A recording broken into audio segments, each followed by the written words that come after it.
3 de abril, San Ricardo, obispo de Chichester, de 1197 a 1253.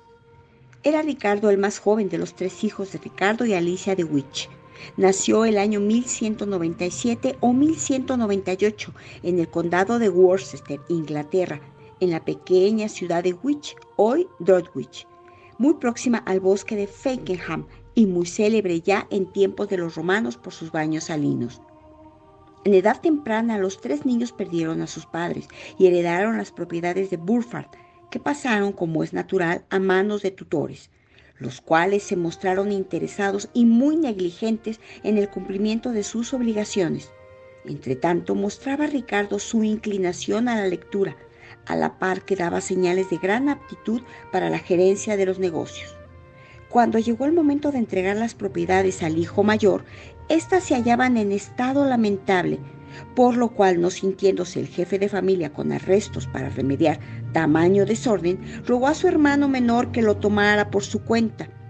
Ricardo, que a la sazón se dedicaba a los estudios, dejó de lado los libros, puso manos a la obra y, tras una labor ímproba y constante, restableció el orden en el patrimonio familiar. El hermano mayor se lo agradeció muy de veras, le ofreció todos sus derechos familiares y aún le propuso un enlace ventajoso con una noble propietaria que hubiera asegurado su felicidad doméstica. Ricardo permaneció insensible a los encantos de la joven, no menos que a los atractivos de la fortuna, y comprado que hubo unos libros con el dinero de que disponía, se encaminó a Oxford para proseguir ahí sus estudios. Mucho tuvo que sufrir en esta ciudad universitaria, no solo por las privaciones materiales, sino también por el trato con hombres de toda clase, a algunos de los cuales se les veía entregados a las más violentas pasiones. Vivía en el mismo aposento que otros 4 estudiantes que le eran simpáticos y que incluso le dieron un hábito. En Oxford se aficionó Ricardo extraordinariamente a la filosofía y, para más perfeccionarse en ella, se trasladó a París. El tenor de su vida en esta capital fue más o menos como en Oxford, y llegado el momento de graduarse, volvió a esta universidad. Poco después le vemos en Bolonia, en la célebre Escuela de Derecho Civil y Canónico. Uno de los profesores quedó tan prendado de sus vastos conocimientos que le ofreció la mano de su hija, pero no entraba el matrimonio en los planes de Ricardo. Regresó a Inglaterra, se estableció en Oxford y dio principio a la vida pública, y poco después fue elegido canciller de la universidad. Su fama se extendía cada día más. La capacidad y los talentos extraordinarios que manifestaba no pasaron inadvertidos a 2 personajes eclesiásticos de los más principales del reino: San Edmundo, primado de Inglaterra, y Roberto Grosseteste, obispo de Lincoln, que quería nombrarle canciller de su diócesis. Edmundo iba tras él, no tanto por su vasta erudición cuanto por la santidad de su vida. Grosseteste, aunque piadoso, estaba prendado sobre todo de sus cualidades intelectuales. El santo aventajó al sabio y Ricardo fue nombrado canciller de Canterbury. Dicho nombramiento le ponía muy de manifiesto en la vida pública de la Iglesia y de Inglaterra, que a la sazón estaba estrechamente unida. Entre el primado y su canciller se entabló una íntima amistad, siendo de notar que ambos habían hecho la carrera sin dinero y sin apoyo alguno. San Edmundo tenía que habérselas con Enrique III, tocante a la elección de los obispos, y no omitía ocasión de consultar a Ricardo como amigo y consejero. Cuando se hubo agudizado el conflicto con el soberano hasta el punto de obligar al prelado a salir de Inglaterra, Ricardo pasó también la Mancha, y ambos fijaron su residencia con algunos acompañantes más en la abadía de Pontigny de Francia. En estos días tristes, el canciller no dejó un solo momento a su arzobispo, a quien acompañó más tarde a Soissy. San Edmundo, abrumado por las penas morales, murió el 16 de noviembre de 1240. Ricardo se quedaba solo. También él había sufrido por la injusticia y por la libertad de procesos e inquietudes sin cuento, pillajes y pérdida de la propia hacienda, fatigas corporales, desprecios, insultos y por fin extrañamiento de su patria. Salvo la muerte que le respetó en el destierro, su vida en aquellos días fue triste, muy idéntica a la de San Edmundo. Quedábale un consuelo, el de poder realizar un proyecto que hacía largos años meditaba: ser sacerdote. Este ideal le sostuvo en las horas angustiosas de su vida. Se encaminó pues al convento de los dominicos de Orleans para terminar los estudios de teología y recibir las órdenes sagradas. Al igual que su maestro San Edmundo, siempre había puesto en práctica las reglas de la ascética y las penitencias corporales.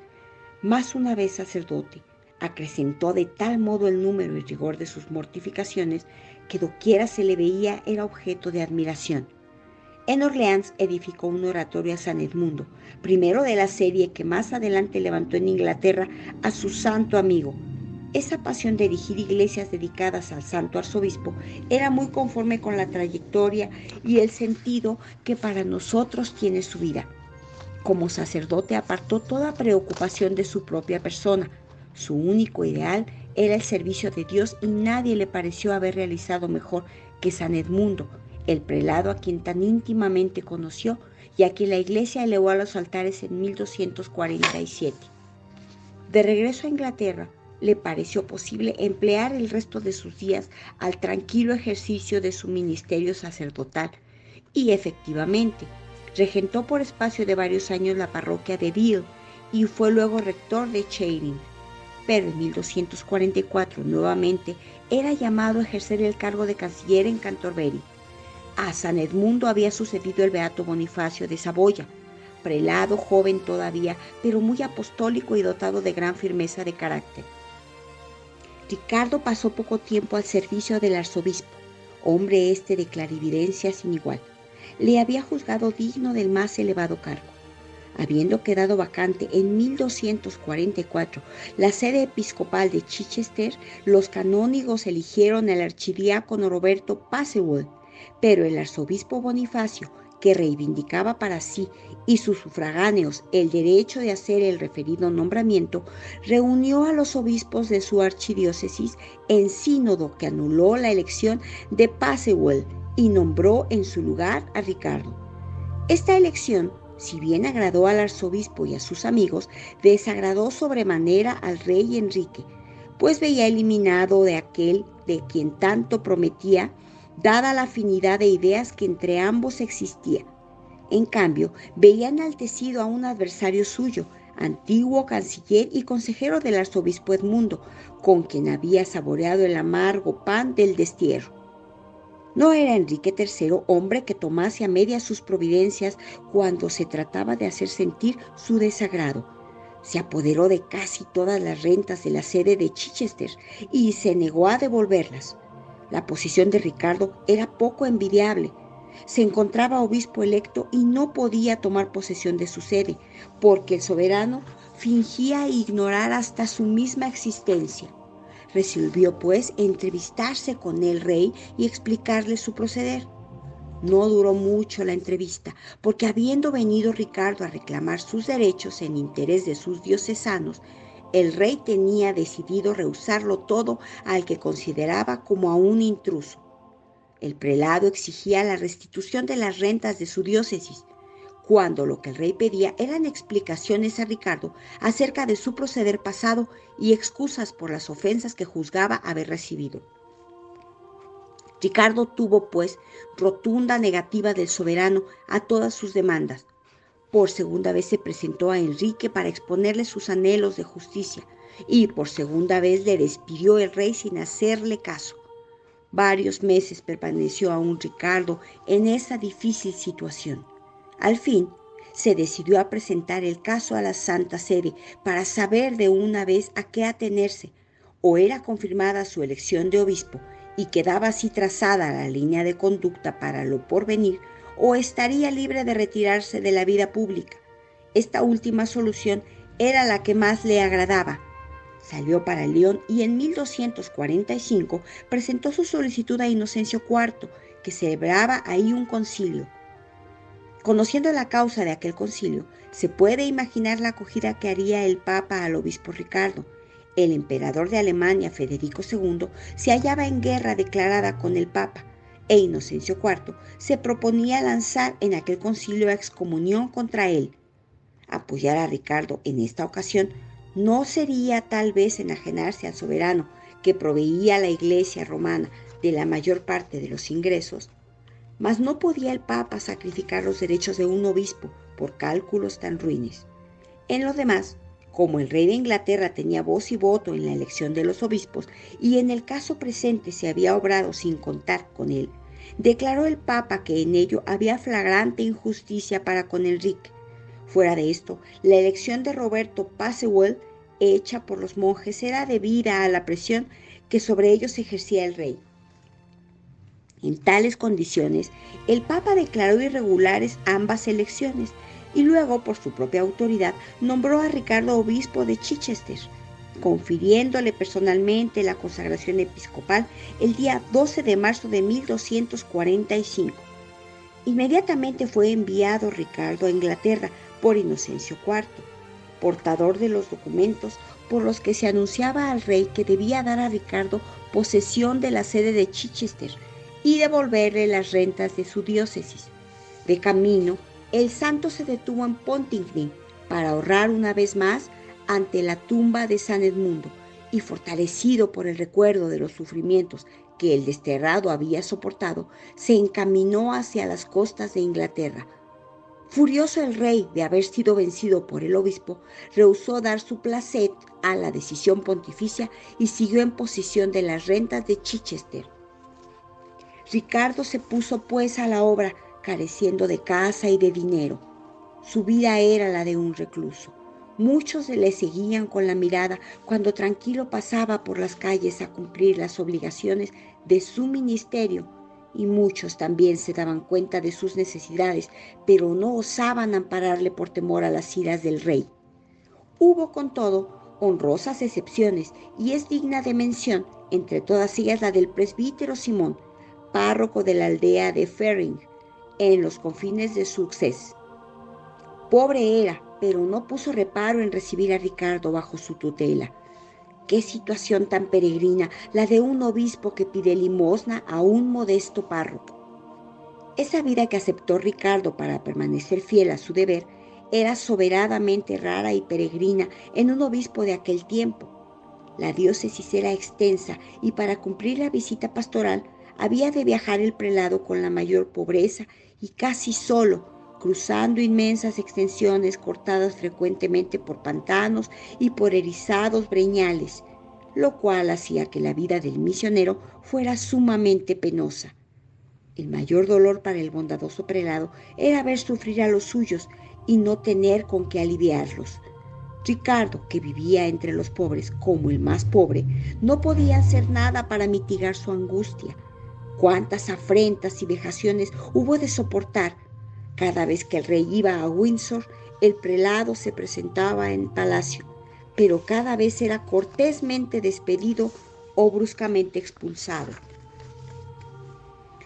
Este será el sitio de reproducir el relato que su confesor hace de una de sus visitas. Cierto día que Ricardo se acercaba al real sitio, uno de los mariscales de la corte le dirigió una mirada furibunda y le dijo: ¿Cómo os atrevéis a penetrar en este palacio, sabiendo, como sabéis, que el rey está sumamente enojado contra vos? Y no ignorando él cuán cierto era todo ello, se halló desconcertado y, corrido y avergonzado, se alejó del palacio y fue a buscar sociedad entre su grey. Por fin, transcurridos 2 años de resistencia, el rey se vio forzado, so pena de excomunión, a entregar la sede de Chichester a su legítimo obispo. Pero tales disposiciones habían tomado que los administradores no remitieran un céntimo a Ricardo, y por mucho que protestara durante su episcopado y aún en su testamento, jamás pudo conseguir nada de las rentas de esos 2 años. Apenas tomó posesión efectiva, se acordó que había un sepulcro amado en tierra extranjera y voló hacia Francia a postrarse ante el cuerpo de San Edmundo. Quería exhumar sus reliquias y él en persona tuvo parte de la traslación. De ello hizo mención en carta dirigida al abad de Benham, de la cual son estas líneas: para que estéis al corriente de la traslación y del estado del cuerpo del bienaventurado Edmundo, habéis de saber que en la fiesta de la Santísima Trinidad, esto es, el 2 de mayo de 1247, al abrir el sepulcro de nuestro santo padre Edmundo, Por la noche, en presencia de varias personas, se halló el cuerpo entero y exhalando suavísimo perfume. La cabeza con sus cabellos, el rostro con sus colores naturales, el cuerpo con todos los miembros. Con nuestras propias manos palpamos su santo cuerpo. Con gran esmero, sumo respeto y continuada satisfacción, le hemos peinado los cabellos de la cabeza, espesos y bien conservados.